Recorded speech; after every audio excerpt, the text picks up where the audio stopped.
A paz do Senhor, meus irmãos, minhas irmãs. Iremos retomar aqui aquilo que nós vimos ontem no culto de doutrina sobre José e seus irmãos e de como ele procurou restaurar a fraternidade que havia sido quebrada. É interessante notar que desde o início que José ele traz má notícias ao seu pai sobre seus irmãos e de fato se verifica como verdadeira essas suas notícias pelo fato como seus irmãos o tratam, com inveja, não suportando mais conversar com ele pacificamente, ao ponto de também planejarem a sua morte ou então se desfazer da vida dele.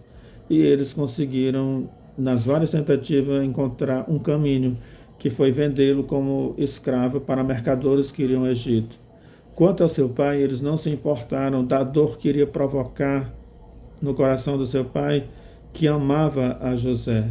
Então, durante todo esse período em que o seu pai não tinha mais conhecimento e não sabia mais que José estava vivo, ele sofreu aquele luto, ao ponto de ele não querer ser consolado do luto e querer morrer com aquela dor. Ele queria sofrer, padecer aquela dor de luto do seu filho amado até o dia da sua morte.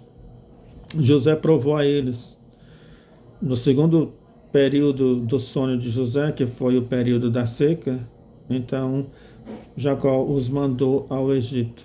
E aí foi quando eles se encontraram com José. E José os testou para ver se eles eram pessoas honestas, se eles haviam mudado. Primeiro acusando-os de serem espias. E eles disseram que não eram espias, e que também tinha um pai que morava em Canaã, e tinha um irmão mais novo, e tinha um outro que havia desaparecido. Tudo o que eles disseram realmente estava segundo a verdade. Então, interessante, o ponto central é que José exige que eles tragam prova disso, trazendo seu irmão mais novo, Benjamim. E tanto Rúben como Judá, eles vão convencer ao pai de que eles devem levar Benjamim até o Egito. Então, Rúben, ele pega e se dá como fiador de Benjamim e diz: olha, eu lhe prometo que vou levar Benjamim e trago de volta para o Senhor. Se eu não trouxer, você pode matar meus 2 filhos.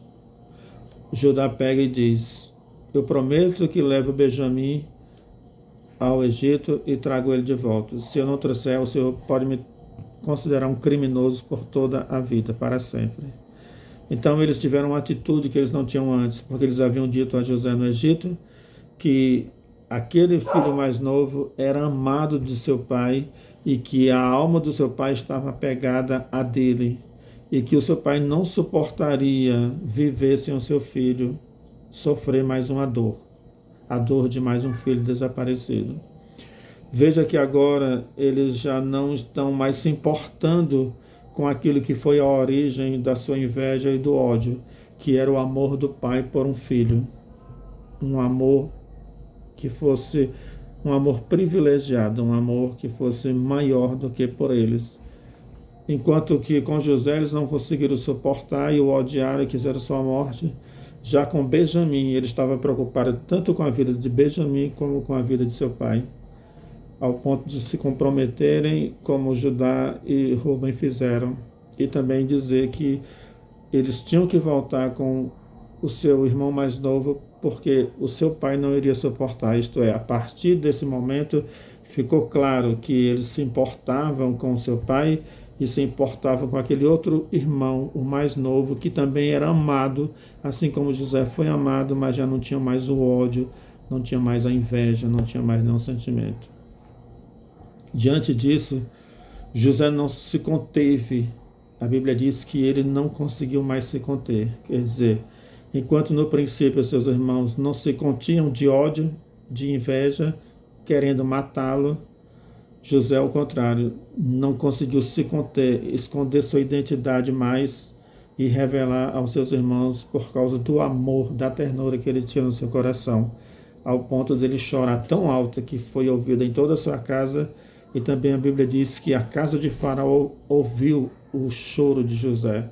Isto é, um choro cheio de compaixão, cheio de ternura por seus irmãos, totalmente o oposto do que os irmãos sentiram por ele no começo.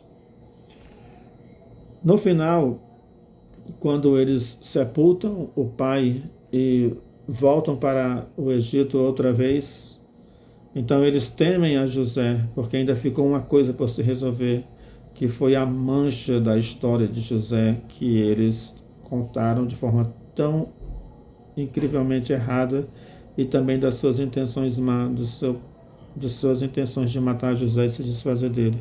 Então eles pediram a José que não os maltratasse, não pagasse a eles o mal por mal. E a Bíblia diz que José se entristeceu muito e chorou, justamente porque nunca foi esse o pensamento de José. E José sempre dizia para eles: foi Deus que me trouxe até aqui, não foram vocês que me enviaram, foi Deus que me trouxe para o vosso bem. E aí então a Bíblia diz que José falou ao coração deles. E aí então aquietou seu coração, isto é, aquilo que José disse a eles, que Deus tinha um propósito, que era maior do que a sua vida, e que era, na verdade, para o bem deles, para o bem da família de seus irmãos, então ficou evidente que José havia falado ao coração deles, e a partir daquele momento, aquela mágoa, aquele remorso, aquela culpa, todo aquele sentimento que havia no início desapareceu, porque a Bíblia diz que José falou segundo o coração deles, isto é, falou de tal forma que penetrou no coração dele o que não havia acontecido até então. Então houve uma restauração completa de José entre José e seus irmãos, da fraternidade entre eles, isto é, José conseguiu acalmar para sempre e consolar para sempre os seus irmãos. Então que nós possamos ser homens e mulheres que tenham um coração generoso, ao ponto de nós restaurarmos os nossos irmãos em família ou na igreja, quando nós tivermos algum problema. Deus os abençoe no nome de Jesus.